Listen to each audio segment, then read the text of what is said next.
প্রধানমন্ত্রী তারেক রহমান বলেছেন, আগামী ১ বছরের মধ্যে চা বাগানের সকল নারী শ্রমিকের কাছে ফ্যামিলি কার্ড পৌঁছে দেওয়া হবে।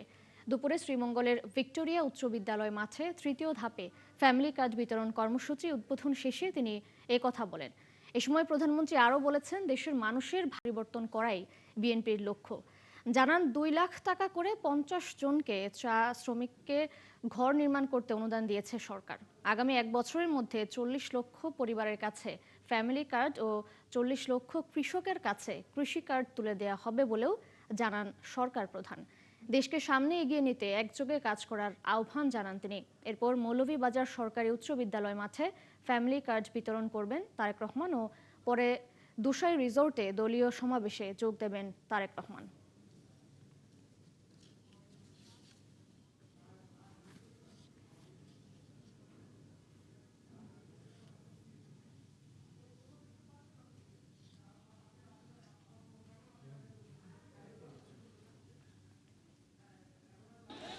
আমি আজকে আমার সরকার যে কথা আমি দিয়েছিলাম, আমার সরকার আজকে চা বাগানের শ্রমিকদের যারা নারী শ্রমিক আছেন তাদের কাছে আমরা ফ্যামিলি কার্ড পৌঁছে দিয়েছি আজকে। হ্যাঁ, আমরা হয়তো আজকে সবাইকে দিতে পারিনি, কিন্তু ইনশাল্লাহ আগামী ১ বছরের মধ্যে আমরা প্রায় সকল নারী শ্রমিকের কাছে, চা বাগানের সকলের কাছে আমরা ফ্যামিলি কার্ড পৌঁছে দেব ইনশাল্লাহ। আগামী বছর, এই যে সামনে এখন জুলাই মাস থেকে আগামী ১ বছর পর্যন্ত আমরা বাংলাদেশের ৪০ লক্ষ কৃষক ভাইয়ের হাতে আমরা কৃষক কার্ড তুলে দেব। ঠিক একইভাবে আগামী ১ বছরে ৪০ লক্ষ পরিবারের কাছে যেমন ফ্যামিলি কার্ড তুলে দেব, ৪০ লক্ষ কৃষকের কাছে আমরা কৃষক কার্ড তুলে দেব।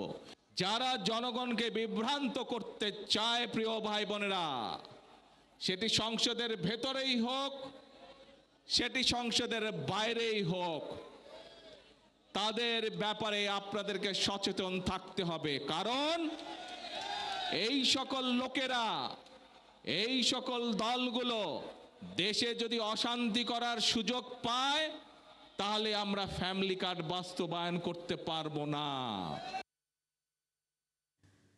দর্শক, প্রধানমন্ত্রীর সফরের আরও খবর জানাতে শ্রীমঙ্গল থেকে যুক্ত হচ্ছেন সহকর্মী মোহাম্মদ হোসাইন। হোসাইন, ফ্যামিলি কার্ড বিতরণ নিয়ে কি বলছেন নেতাকর্মীরা এবং এখানে আর কি কি কর্মসূচি রয়েছে জানাবেন।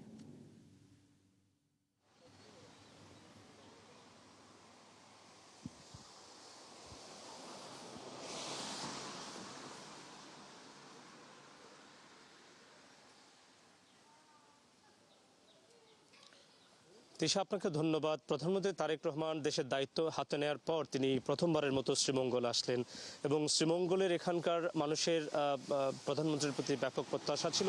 তারই অংশ হিসেবে প্রধানমন্ত্রী তারেক রহমান তার বক্তব্যে বললেন যে আগামী ১ বছরের মধ্যে ৪০ লক্ষ পরিবারের কাছে ফ্যামিলি কার্ড এবং ৪০ লক্ষ কৃষকের কাছে কৃষি কার্ড তুলে দেবে তার সরকার। একই সাথে নারী চা শ্রমিক যারা রয়েছেন এই অঞ্চলের, সিলেট, মৌলভীবাজার সহ সারা দেশের নারী চা শ্রমিক যারা রয়েছেন তাদেরকে ১ বছরের মধ্যে ফ্যামিলি কার্ডের আওতায় আনা হবে এবং এই ঘোষণাটি ভীষণভাবে এখানকার নারী চা শ্রমিক যারা রয়েছেন কিংবা চা শ্রমের সাথে যারা যুক্ত আছেন তারা ভীষণ রকম আপ্লুত এবং তারা বলছেন এটা একটা যুগান্তকারী সিদ্ধান্ত এবং প্রধানমন্ত্রী যদি এই প্রতিশ্রুতি বাস্তবায়ন করেন সেক্ষেত্রে প্রধানমন্ত্রী তাদের একটা দারুণ ব্যাপার হবে বলে তারা মনে করেন।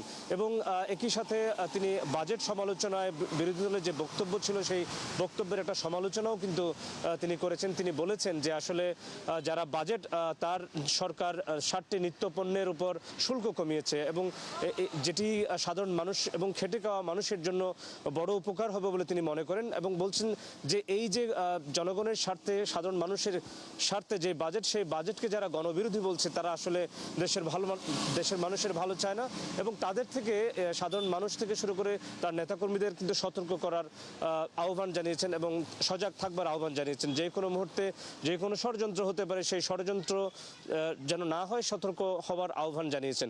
প্রধানমন্ত্রী তারেক রহমান বলেছেন এই দেশের টাকা দিয়েই মূলত এই ফ্যামিলি কার্ড এবং কৃষক কার্ড কিংবা স্বাস্থ্য কার্ডের পেছনে ঢালা হবে এবং টাকা পাচার যেন না হয় সেদিকে কিন্তু সবাইকে সচেতন থাকতে বলেছেন এবং দেশ পুনর্গঠনে তিনি সবাইকে ঐক্যবদ্ধ থাকবারও কিন্তু আহ্বান জানিয়েছেন। পরবর্তী প্রোগ্রাম তার যে কর্মসূচি সেটি মৌলভীবাজারের সরকারি উচ্চ বিদ্যালয় মাঠে, সেখানেও তিনি তৃতীয় পর্যায়ের ফ্যামিলি কার্ড বিতরণ কর্মসূচিতে যোগ দেবেন এবং সেখানেও সাধারণ মানুষ থেকে শুরু করে স্থানীয় নেতৃবৃন্দের উদ্দেশ্যে তিনি বক্তব্য রাখবেন। এরপরে তিনি ডুসাই রেস্টুরেন্টে কিংবা রিসোর্টে নেতাকর্মীদের সাথে একটি মতবিনিময় করবার কথা রয়েছে। পরবর্তীতে আজকে রাতে 8:30টার মধ্যেই তিনি ঢাকায় ফিরবার কথা রয়েছে বিমানযোগে। তো তৃষা, আসলে আমরা এখনো তার গাড়িবহরের সাথেই আছি। তিনি পরবর্তীতে কর্মসূচিতে যোগ দেওয়ার পর সাধারণ দেশের মানুষের উদ্দেশ্যে কি বার্তা রাখলেন সেটি আপনার মাধ্যমে নিশ্চয় জানাতে পারবো। তবে এই যে ফ্যামিলি কার্ড নিয়ে সাধারণ মানুষের মধ্যে যে প্রত্যাশা, তারা মনে করছেন যে ফ্যামিলি কার্ড যে যদি এই কর্মসূচি সফল হয় সেক্ষেত্রে তাদের জীবন মানের উন্নয়ন হবে। জি, আমরা সেটি আশা করছি। হোসেন, আপনাকে ধন্যবাদ যুক্ত হবার জন্য। দর্শক, শ্রীমঙ্গলে প্রধানমন্ত্রীর সফর নিয়ে খবরাখবর জানাচ্ছিলেন আমাদের সহকর্মী মোহাম্মদ হোসাইন।